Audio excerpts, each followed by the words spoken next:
मैं सदके मैं वारी तुहाडा वीर शफकत बारी। अस्सलाम वालेकुम। वड्डे आंदे भी वले सहेली लगे डंडा, जे बंदे दे कम आवन ना भैड़े ते मुड़ डंडे ही पैंदे ने। अज मैं जिहड़ी गल तुहानूं भरावां नूं सुणावन लग्या, ये गल बड़ी नुक्ते दी है। ये सारी गल सुन ते तुसां मैनूं जवाब भी देना है। बादशाह सी ते उहदे कोल इक धी आई। वो जिवें निक्के होंदे कहानी सुनी दी सी, बादशाह कोल एक धी आई, एक उहदे कोल पुत्तर आ। ये कहानी नहीं, ये एक सबक है। वो बादशाह कोल एक धी सी ते चार उहदे भतरीए आन।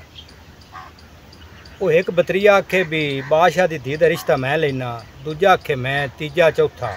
वो चारे इहो गल ही करन। बादशाह जिहड़ा है वो ढेर परेशान होया भी धी मेरे कोल एक है, भतरीए चार ने, चारे रिश्ता मंगते ने। वो जिसले वजीर ने वेख्या ना, वजीर बड़े सियाने हुंदे ने। वजीर वेख्या तो उन्हें आख्या बादशाह की गल है, तू बड़ा परेशान है। बादशाह आख्या भी आ गल है भी धी एक है तो चारे भतरीए। वो आंदे ने एक आंदा मैं रिश्ता लेना, दूजा तीजा, चारे ही गल करते हैं।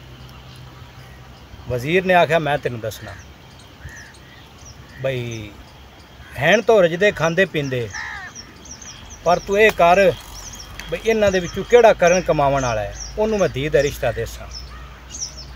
तू एक 100 रुपया ना वो चौं दे चा, उन्होंने आख भी मैनू काम करके विखाओ। जेड़ा कोई चंगा काम कर लै सी उन्होंने मैं धी दा रिश्ता दे देसां। लो जी, चारां ने 100 रुपया ले लिया, लै ते निकल पे। वो ढेर ही दूर निकल गए। कोयला होया, रात पवन वाली आई। आंदे इत्थे किते रह पुन्ने हैं, वड़े मोड़ अगा तुर पैसें ते जा को काम ढूंढसें ते करसें।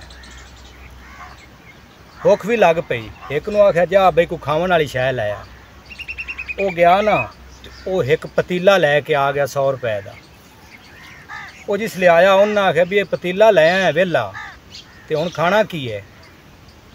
लै दूजा गया ते वो एक शीशा लै आया, 100 उंदा भी लग गया।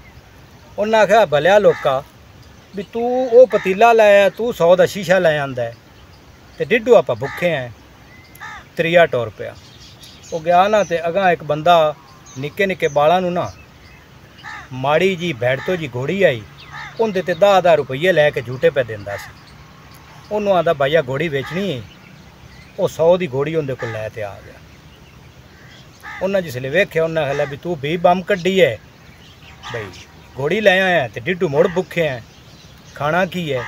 चौथा टुर पिया। चौथा गया ना तो वो एक सहेली ते डंडा लै ते आ गया ते भुखे बाने बैठे। हुण की करिए?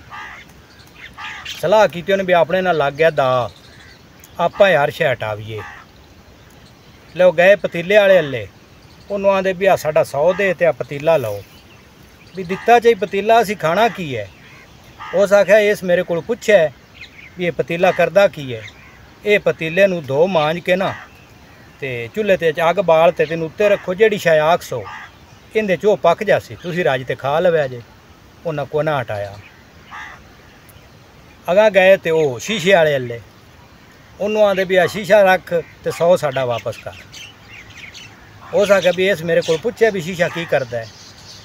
ये कोई एवें दा शीशा नहीं है, इनू धो मांज के साफ करके ना इहदे विच तुसां वेखना है ते जेड़े पिछले तुहाडे जो हालात हैं वो सारे हालात विच तुहानूं विखा सी भी पिछां की पे हुंदा है। वो नौ भी कोना मोड़िया पिछां। घोड़ी वाले ले गए, उन्होंने आंदे भी साडा 100 दे ते घोड़ी आदि रख। वो आंदा भी कोई एवें दी घोड़ी नहीं है, ये घोड़ी दे उत्ते तुसीं बह के ना ते अख झमकनी है ते जिथे आखसो ये तुहानूं उत्थे लै जासी। वो भी कोना हटाई। हट ते वो जड़ा है सहेली ते डंडे वाला उनदे ले गए, भैया सहेली डंडा रख तो साडा 100 दे। वो आंदा भी ये कोई एवें दी सहेली डंडा नहीं है, ये जितना कोई आदम होवे ना, ये आ जिहड़ी सहेली है वली आउंदी है ते आ जिहड़ा डंडा है ये घड़ लंब दिंदा बंदियां दी कुट कुट के। वो हर शै हटा ते लै आए। लो जी, पतीला धो मांज के नाग ते रखिया, रज ते खाधा। रात पै गई। उन्हें घोड़ी उत्थे ना एक किसी रुख दे नाल लड़ाई चा ते पैर है बड़ला होया। ਉਹਨਾਂ ਉਹ ਦੋ ਮਾਂਜ ਕੇ ਸ਼ੀਸ਼ਾ ਵਿੱਚ ਵੇਖਿਆ ਨਾ, ਤੇ ਉਹ ਪਿਛਲੇ ਹਾਲਾਤ ਆਦੀ ਬਾਦਸ਼ਾਹੀ ਦੇ ਦਿਸੇ ਵੀ ਬਾਦਸ਼ਾਹ ਦੀ ਧੀ ਦੀ ਤੇ ਸ਼ਾਦੀ ਹੈ, ਉਹ ਤਾਂ ਸ਼ਾਦੀ ਪੇ ਕਰਦਾ ਹੈ, ਤੇ ਅਸੀਂ ਵਾਨੇ ਆ ਕੰਮ ਕਰਦੇ ਧੱਕੇ ਖਾਂਦੇ। ਹੁਣ ਕੀ ਕਰੀਏ, ਜੰਜ ਵੀ ਆਉਂਦੀ ਪਈ ਹੈ।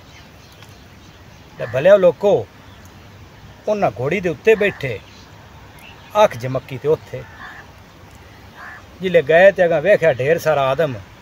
ਹਾਂ ਵੀ ਹੁਣ ਕੀ ਕਰਨਾ ਹੈ? ਉਹਨਾਂ ਆਖਿਆ ਵੀ ਸੇਲੀ ਵਲੇ ਤੇ ਡੰਡਾ ਜਿਹੜਾ ਹੈ ਉਹ ਚੱਲੇ।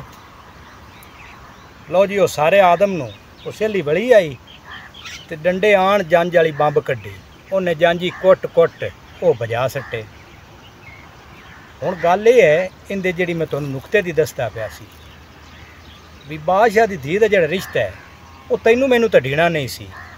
ਹੁਣ ਚੌਂ ਦੇ ਕੰਮ ਵੀ ਤੁਸੀਂ ਸੁਣੇ ਨੇ।